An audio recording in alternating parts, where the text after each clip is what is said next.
Okay, so now we're going to talk about getting ready for that final essay and looking at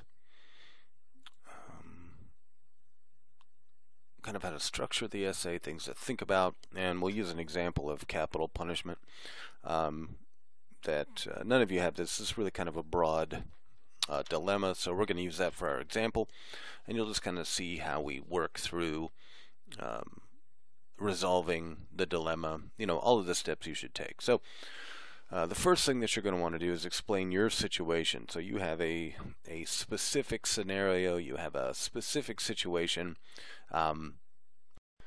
So in the essay, you're going to want to explain exactly what your situation is, right? And then, after you do that, you want to boil it all down to exactly what the moral dilemma is. And essentially, when you're talking about a dilemma, you're talking about a choice between, two paths. Right? You have a decision, you have to choose one or the other. So for us, our ethical dilemma, after we take out all of the specifics, would be, our question is it morally correct to execute someone for a capital crime? So our two choices there are, yes, it's morally correct, or no, it is not morally correct. All right, so first thing, outline the dilemma, and then you're going to need to list out your stakeholders in the dilemma. And the stakeholders are going to be anyone that's going to be affected by the decision, anyone that's involved, and not necessarily in the decision-making process, but anyone who's involved in your situation that's going to be impacted. And then the third important aspect is to select a normative theory. And really, though we'll have talked about Ayn Rand and objectivism, you're going to look at the categorical imperative or the utilitarian approach, one or the other. For some dilemmas, one system works better than others, but for this example, we'll go through both the categorical imperative and the utilitarian approach. So first, the Kantian approach. So as you know, for Kant and the categorical imperative, there are three formulations of the categorical imperative, right? The first one, universal law; second one, ends means; the practical imperative; and then the third, autonomy, or sometimes a kingdom of ends. So the first thing you're going to want to do, so let's say you're thinking that capital punishment is morally correct. So what you want to do to properly use the categorical imperative is you want to create a universal maxim, right? So you've got a specific situation, but then you're going to create a universal principle or a rule, right? So for us, that maxim would be, anytime someone commits a capital crime, that individual should be executed. Okay, so that's the first thing you do, create your maxim. The second thing you do is you look for logical consistency, right? You're looking to determine whether that maxim is in line with human rationality. So if you recall, when we talked about making lying promises, right? Well, if we universalize that anytime someone makes a promise, he or she should make a lying promise, what is that world like? Well, if everyone made automatically every time a lying promise, then no one would keep their word, and in order for a promise to exist, the definition of a promise is someone keeping their word, right? So if no one ever kept their word, then there would be no concept of promises. Therefore, your maxim that everyone should make a lying promise would be contrary to rationality, right? That world cannot exist because there would be no such thing as promises, right? So you can't make a lying promise in a world without promises. So that's what you're looking for here. So what would a world be like if anytime someone committed a capital crime, that individual was executed? And we think, well, that wouldn't mean like there wouldn't be any humans. So really, from the first formulation, creating that universal maxim, it seems logically consistent. So we'll move on to the second formulation, and that is we have to determine whether a rationally thinking thing is in this choice is being valued simply or merely as a means to some other end. Right? So the first thing to do for that second one is to determine what the end is. And by that, we mean what is our goal. If instituting capital punishment, right, in doing that, what is our goal? Right? You might say, well, our goal is to, why execute murderers? Well, our goal is to have a world where there aren't any murderers. Right? So now you think, okay, well, how do we achieve that goal? Well, the way we achieve that goal is we execute murderers. Right? So you have to think about, is that using a rationally thinking thing as a means, or valuing that rationally thinking thing simply as a means to your end, right? Our goal is no more murderers. How do we achieve that goal? We have to execute people who commit capital crimes. Right, so this is really where you have to do some explaining if we take the Kantian approach to capital punishment, and why so? Well, on the one hand, right, the individual that would be used or valued as a means would be the criminal. Right, so number one, we have to determine whether that criminal is a rationally thinking thing. Right, if people that commit murders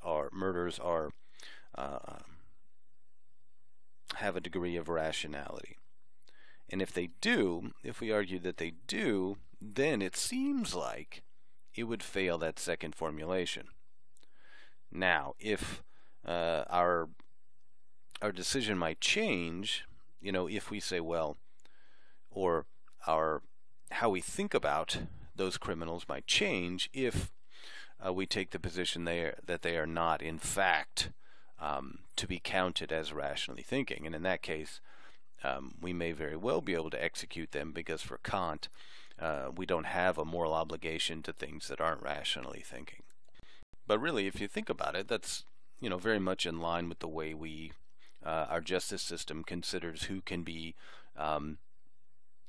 executed. Right? Those who are mentally ill, who don't recognize the difference between right and wrong, we can't. Right? We are unable to hold them accountable. Right? Or those with an IQ, I think at 70 was the Supreme Court decision. Right? That we cannot hold them accountable.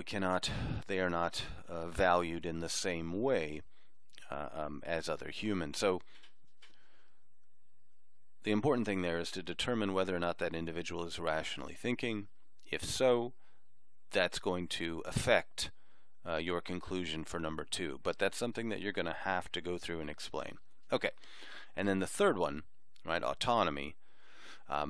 Basically, you're looking for, it's kind of a guarantee, right? Did you come to this determination on your own, using your own self-reflection and rationality? That is, you didn't use anything from the outside, any moral statutes or law outside of your own rational thinking. So on the one hand, if our criminal is rationally thinking, it would seem like Kant would agree that we could not execute them. It would be immoral because we would be valuing them simply as a means to achieve some larger goal. Now, it's a little tricky, because if our individual is a rationally thinking thing, right, we might say, well, you can't execute him because that's valuing them as a means. But if they are rationally thinking, doesn't that mean they have the ability, just as you and I do, for determining right from wrong? And if we say yes, in fact, they do, then, based on that third formulation, don't we have a responsibility to treat them with the kind of respect that we give to another rationally thinking thing. That is, if a murderer believes it's morally correct to murder, don't we have an obligation to treat them according to their own moral system that they have determined using their own rational minds? And if we say yes to that, then it may in fact be the morally correct thing to execute murderers. So this is the kind of discussion, or this is the kind of explanation that's going to be required. And usually if you're using the categorical imperative for your dilemma, the second formulation is the one that you're going to spend the most time on. And keep in mind that really all three of these formulations are they're all just different ways of talking about the same idea. Okay, so next we're gonna look at the utilitarian approach, which is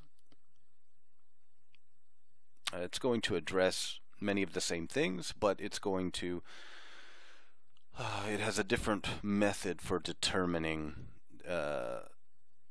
the answer, really, or it has a different method for coming to a conclusion.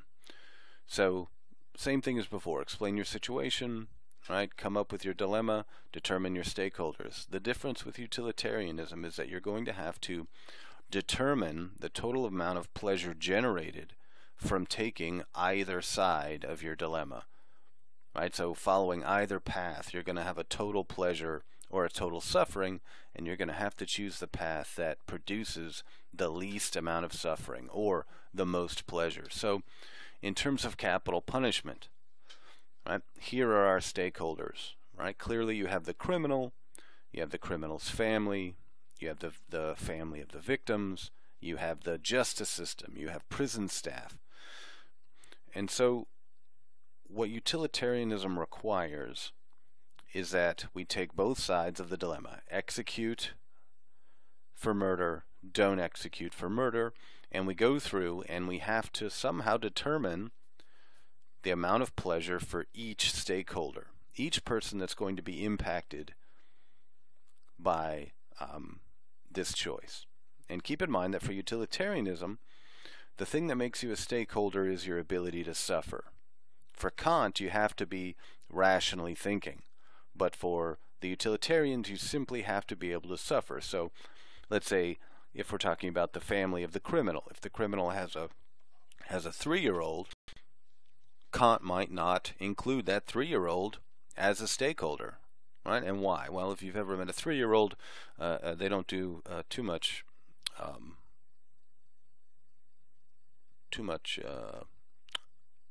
thinking rationally.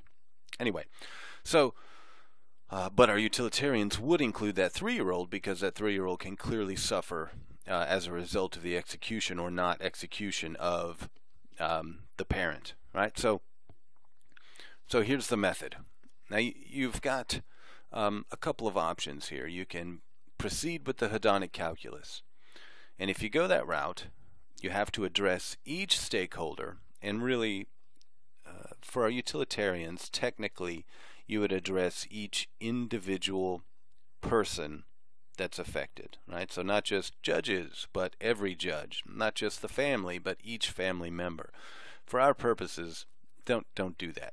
Take on stakeholder groups, right? So as we saw in the previous slide, don't do, mom, dad, aunt, uncle. Just do groups, family of criminal, family of the victims, etc.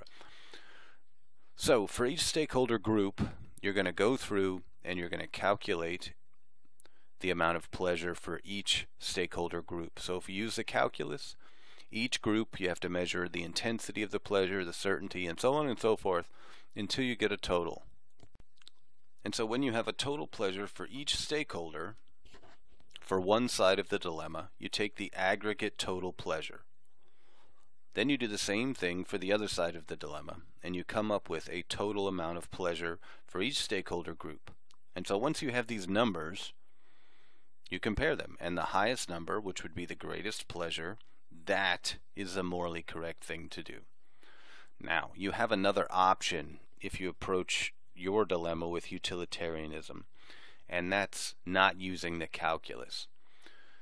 You can certainly go this route, but regardless, you're going to have to explain how you determined which choice brought about the most pleasure. Right? So an example might be if we go to the criminal and we say, okay, how much pleasure is going to be generated for the criminal by being executed? We might say, well, none. Right? And then there might be quite a bit of suffering involved for the criminal. Right? But how much pleasure is created if we don't execute the criminal, the murderer? We might say, well, it's not going to be a huge amount of pleasure, right? The criminal's not going to be thrilled to be doing life without parole, right? But it's certainly better than being executed. There would be less suffering involved in being alive than not being alive, or at least all those things leading up to the execution.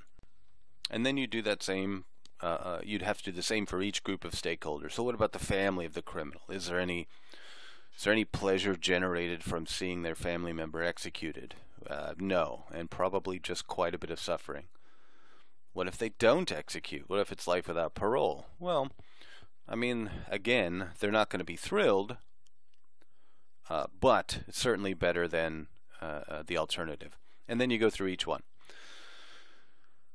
Now, with utilitarianism, and for our particular dilemma of capital punishment, do we see a stakeholder group that is actually going to receive some pleasure from watching another human be killed? We might say, well, the family of the victims, they're going to get some pleasure from that. Well, you know, when we talk about executing someone, we don't tend to talk about it as they're happy, right? We talk about closure, we talk about, and even the act of seeing someone put to death, or knowing that someone's being put to death, is not necessarily going to bring you pleasure, right? But, you know, they're not necessarily going to suffer. This is, again, when you're putting together the essay, this is where the explanation is going to be important. How did you determine that one or the other brought about the most pleasure? And if you think about, if you've ever seen the sentencing part of a death penalty case where the jury has to determine whether or not they are going to sentence some individual to death, part of that deliberation is what kind of a risk this individual poses to prison staff and other inmates. Right, so if the jury feels that an individual poses a real threat, even in prison, you know, of harming someone else, then they might vote for execution. But on the other hand, if they don't feel like the individual is much of a risk to other inmates or prison staff, right, they might vote for life without parole. So, you know, these ideas are not foreign to us in terms of capital punishment, but all of it requires some justification or some explanation. Right? And so that's the last thing you do in your essay after you've articulated, whether it's through the categorical imperative or through utilitarianism, you come to a conclusion. This is the morally correct thing to do, and it's the morally correct thing to do for these reasons.